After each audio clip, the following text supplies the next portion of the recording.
Hey everybody, I'm Jesse, and welcome to another edition of Gen X Thinks. And today we're going to talk about the coming storm. I've seen on the news and stuff that they've had all these protesters in Washington, D.C., right? They're protesting the fact that Elon Musk is going in there with Doge and exposing all of the fraud and the crime that's going on in there, all of the wasted money. And these protesters are just normal, everyday working people. Now, they're left-wing liberals, so I guess they're not completely normal, but they're just regular people, right? They're not billionaires or government bureaucrats. They're just people. And it reminds me of that thing where like hostages will fall in love with their captors. That Stockholm syndrome, I think it's called, where these people have fallen in love with the people who are robbing them, who are taking their freedoms, raising their taxes, raising the price of their goods, raising inflation, doing all this shit, and these people love them. It's like they voted, because they voted for them, for the liberals. They have to agree with everything they say and promote everything they want promoted, and just, even if it's robbery, just because they voted for them, like they have to agree with them, because now if they disagree with the person they voted for, it's like admitting they were wrong or something. Like they can't admit they're wrong or something like that. I don't know. But I'm sure that Sigmund Freud would have a field day with that shit. Go through that crowd and putting these people on chairs and figuring out what the hell is going on. Because this robbery, this deep state corruption, we've known that they've been robbing us for decades, right? We've known that they're scumbags in Washington, have been wasting our money. We've known that for a long time.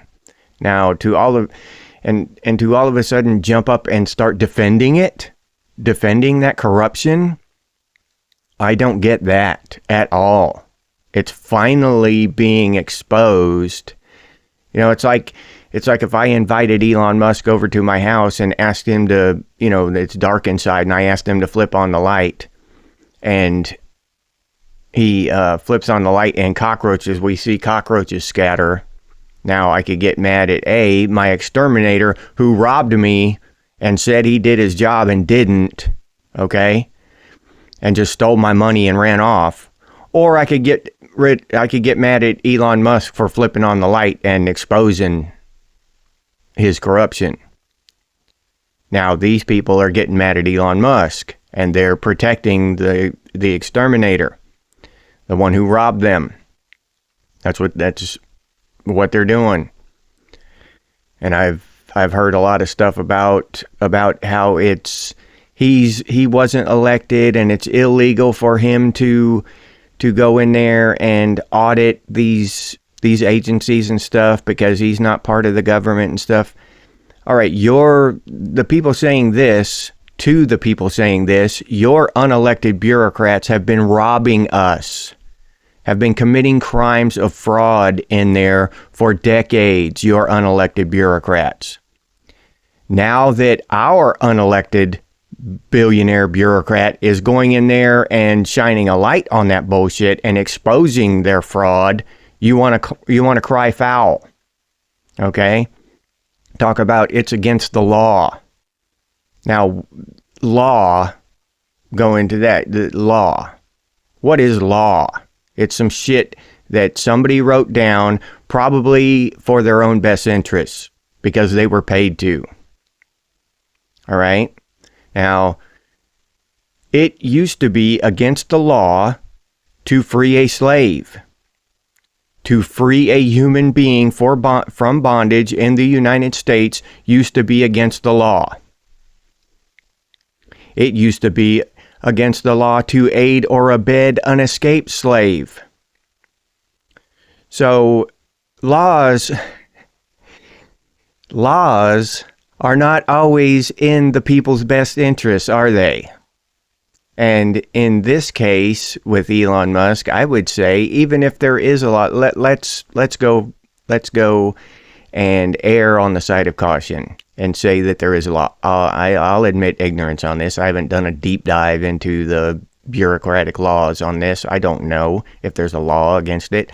But let's say there is. There's a law that says that someone from the outside cannot come in and audit the IRS and these bureaucrats who've been robbing us for the last 150 years. Let's say that it is against the law. Well, for those of you saying that and trying to help these bureaucrats cover up their fraud and their duplicity and their illegal actions, you can print that law out on a piece of paper, roll it up real tight, right? And then turn it sideways and shove it straight up your ass. I don't care about your law. Expose the crime. Those kind of laws are meaningless. They are designed to hurt the American public and enrich bureaucrats and all these other useless individuals, politicians, hide corruption. If you have a law that hides corruption, it's an immoral law. It shouldn't exist. And because it does exist is another proof of the corruption. So if there is a law, if there actually is, again, that hides corruption, that prevents people from exposing corruption, it should be removed. Period. End of story. As far as the coming storm, Elon Musk is just getting started. He's just scratching the surface of this shit. So he's going to go down and he's going to keep doing this, and they're going to keep fighting back. They've only just now started to fight back. They are riling people up. I've seen them screaming in the streets at these crowds about how some foreigner can't come in and audit the treasury and all this shit. Well, he can. It's legal because the American people told him to do it. We voted. He's doing our will. The American people's democratic will cannot be against the law. Period. Not in a free society. Yes, we are a constitutional republic, but we have democratic means of elections and stuff. We have democratic policies, and we elect our leaders democratically. And we elected Elon Musk in tandem with Donald Trump. We knew what Elon Musk was going to do. We wanted him to do it. He did not hide and he surprised us all with this shit. That's exactly what he said he was going to do. And we were all for it. And I still am all for it. Go in there with a wrecking ball. Not even that. I didn't want him to go in there with a wrecking ball. Honestly, I did not. I did not want him to go in and start knocking down walls and exposing. I wanted him to go in there with the wrath of God. I wanted him to go in there with an earthquake. Dismantle that shit down to its core and start over. That's what I would have him do. So my biggest complaint against Musk and Trump is that they haven't gone far enough. But in reality, logically, I know that they have to tread lightly in certain areas. They can't just go in there the way I want them to. They'd get themselves in a lot of trouble if they called me and asked me for advice. So let's just say that they're doing a good job, all right, and they're doing what we elected them to do. But these deeply entrenched bureaucrats and politicians, lifelong politicians, they are going to fight back. They've already started the impeachment proceedings on Trump. They've already filed the paperwork. They're already impeaching him.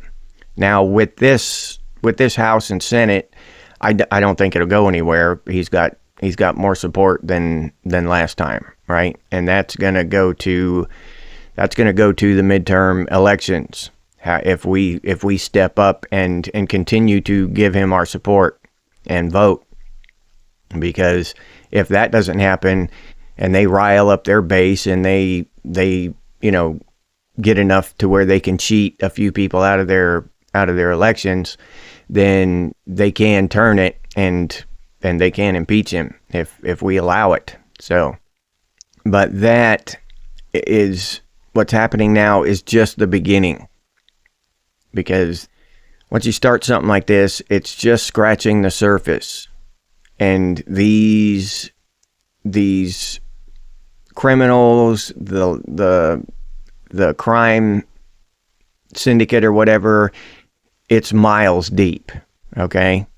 Money laundering and fraud and all that, that's just surface level shit. They're gonna get in there and they're gonna find some really dark shit, right? And these people are gonna push back very hard to keep from being exposed. And that's what we're seeing. We're just starting to see that now. So there's going to be a real shakeup if they continue down this path. Both of them, Musk, all of them, Musk, Kash Patel, Pete Hegseth, and them.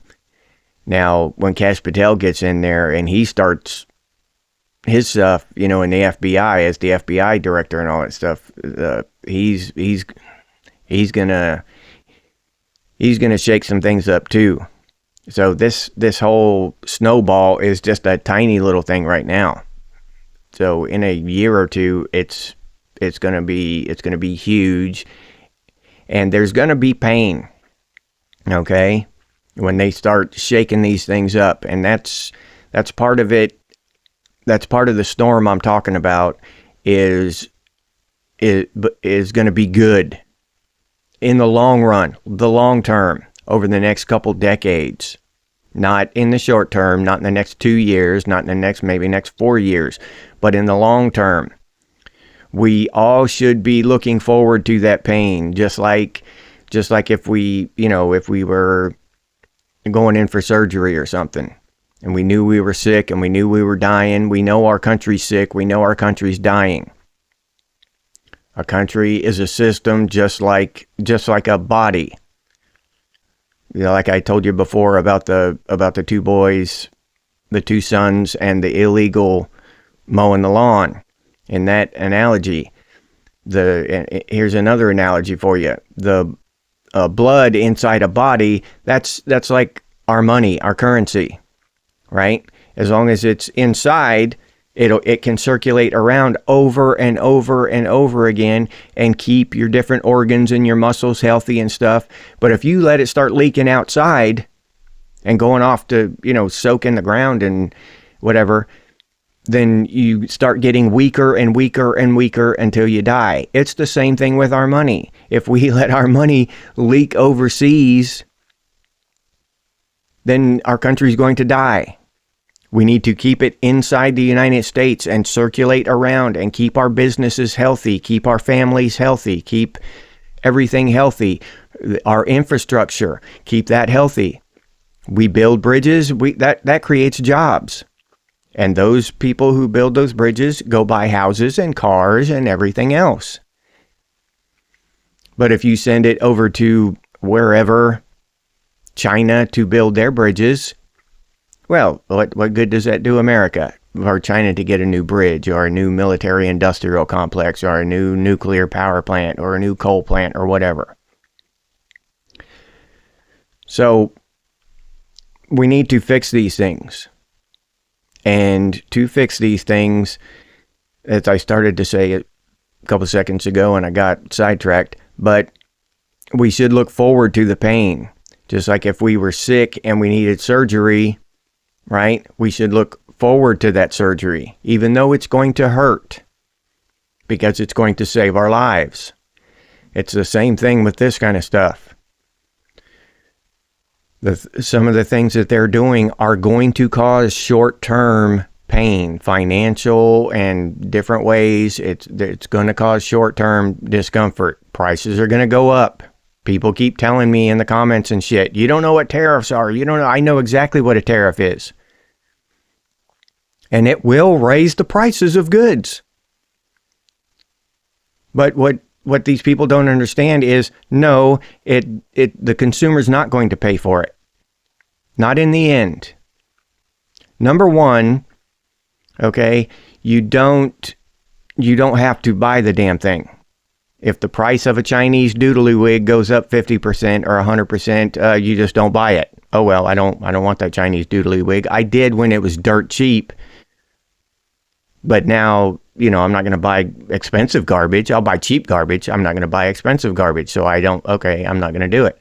So right there, you have a choice with tariffs. With taxes, you don't, period. They take it out of your check before you even see it. With tariffs, you do.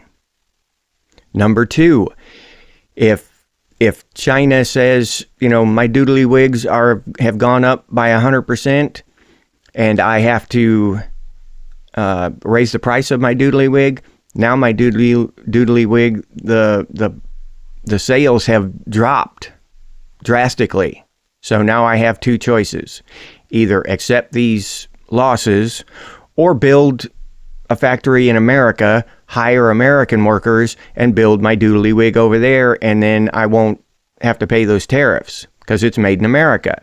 And that's what the rest of the world is doing to America, because it's a win-win for them.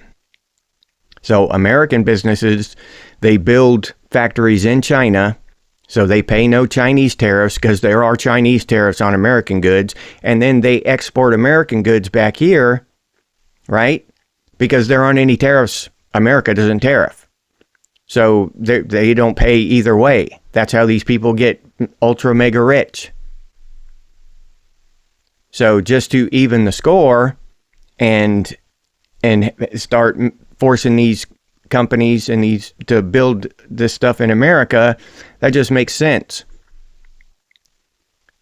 So you can just miss me with all that bullshit about tariffs. I understand tariffs, but I understand them in the long term. I understand what's going to happen 2, 3, 4, 5 years from now.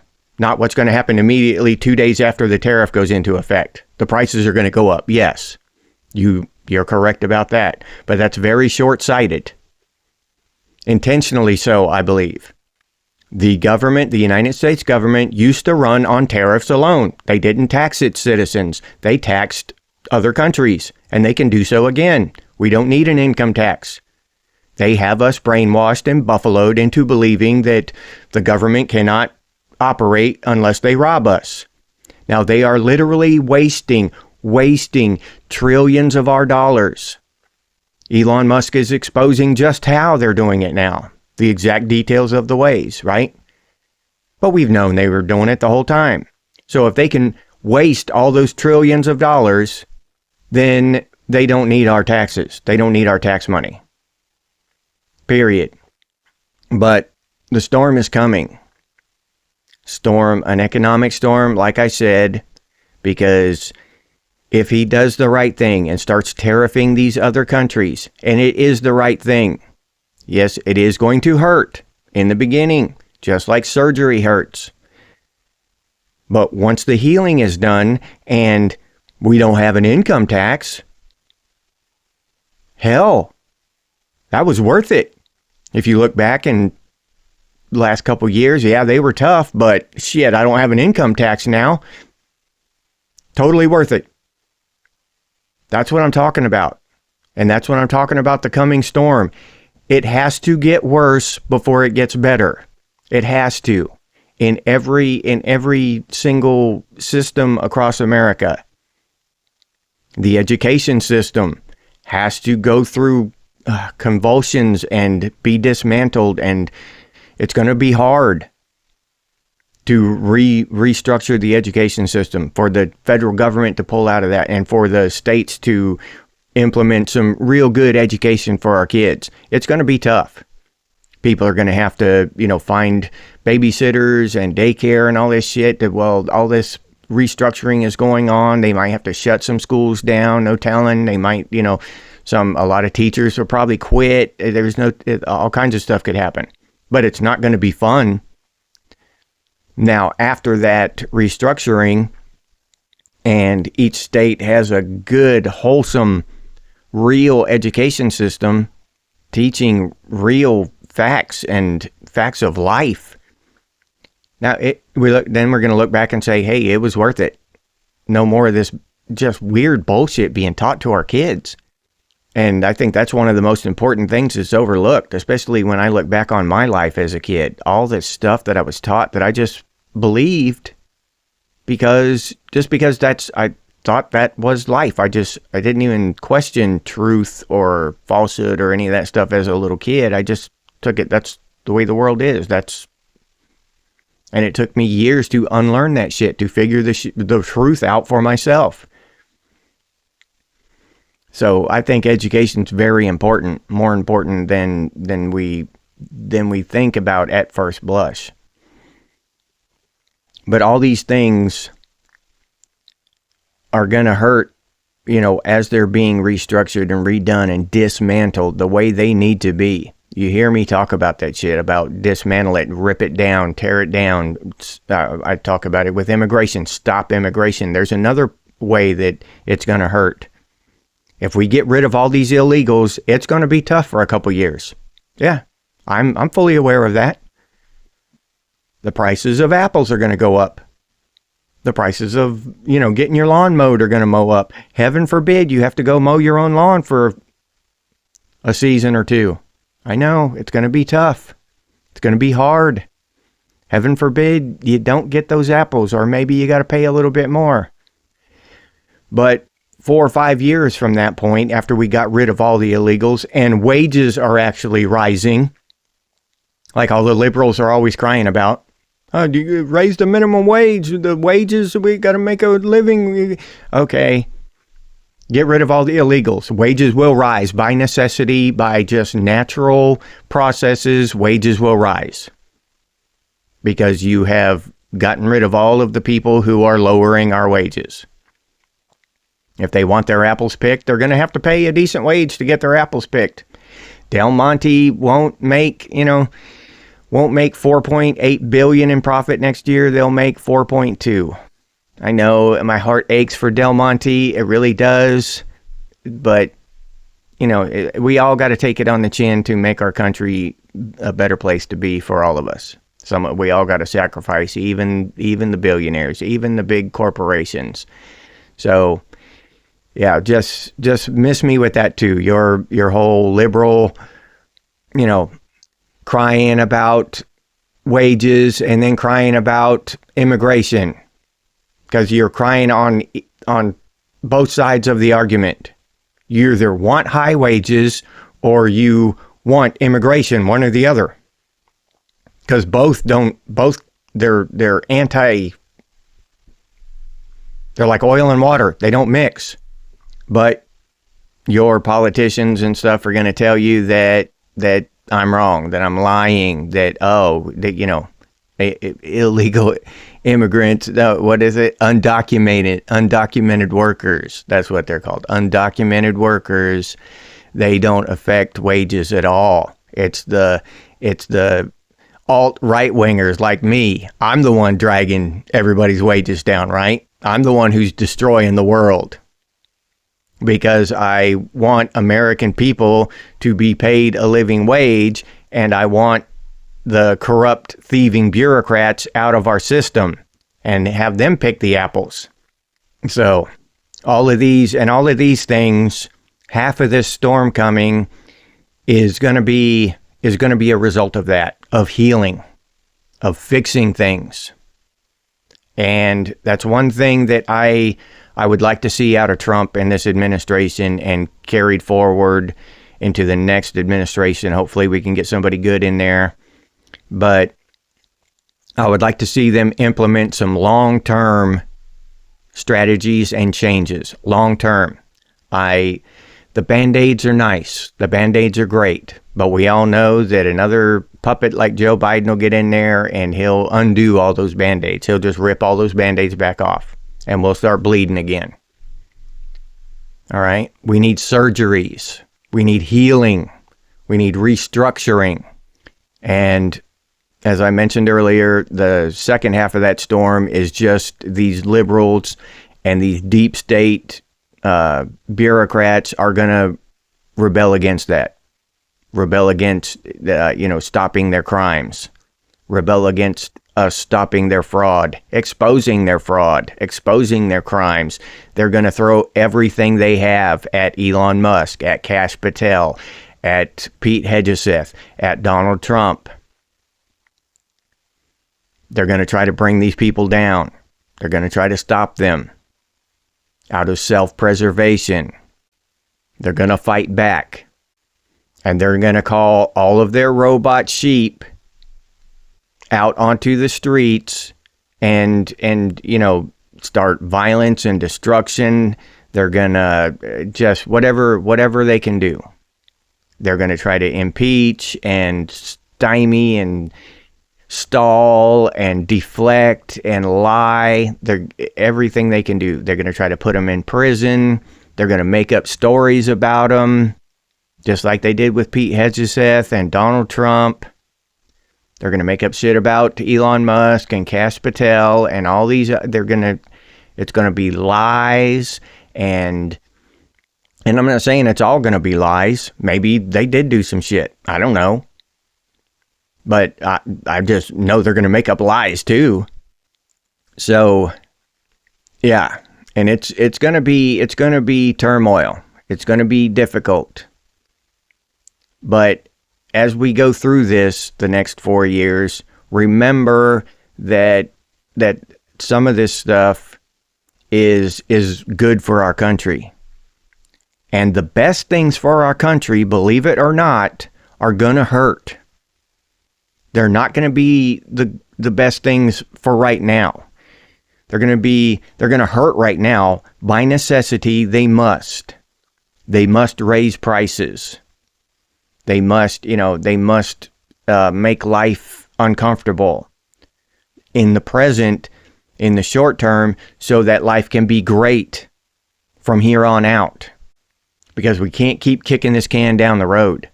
We can't, put a bandage on it and kick it again. We had 4 years of that, and it was great. It was a great 4 years, but they were all bandages. We went, and during the first Trump administration, he fixed a lot of stuff, and it was wonderful. The economy was booming. I was pro everything, and I was MAGA this and MAGA that. And then Biden came in and wiped it all clean, just erased it off the chalkboard like a third grade teacher. And that opened my eyes. And I thought about that. I was like, well, what the hell good was it? What good did we do? What good did we do by electing Trump? Nothing. We didn't do anything. We got 4 years. That was it. And only the second half of that was really, really great. We had 2 years of prosperity, of a thumping economy. Gas prices were low for a couple years, and it was great. Then it was gone. Like that. So, yeah, I'm now, since I've witnessed this and gone through this and lived through this with all of the rest of you, I'm actually looking forward to some real honest change, long-term change, and I'm looking forward to the storm that's coming. And I'll leave you there with that. If you enjoyed this episode, please like, subscribe, and comment. If you'd like to support the channel by becoming a member, I'll leave that link down in the description, or you can head over to the channel page and become a member that way. If you'd like to support the channel directly, you can do so by clicking on that super thanks button down there. Or you can head over to Buy Me a Cup of Coffee and buy me a cup of coffee. I appreciate that. Thank you very much. If you're interested in Gen X gear, we got some pretty cool stuff over there at Redbubble. I invite you to go over there and check that stuff out. Gen X Thinks and Gen X branded stuff over there. T-shirts, coffee mugs, stickers, yeah, a little, cool stuff like that. but I'll put that link down in the description as well. If you can't or don't want to support the channel in any of those ways, you can always do so by sharing these videos on your social media. Thank you very much to those of you who do that. I sincerely appreciate it. It really does help out a lot. So thank you. If you have any ideas for future episodes of Gen X Thinks, please put those down in the comments, or you can email us, and the email is genxthinks@gmail.com. And as always, stay frosty, Gen X, and I'll see you on the next one.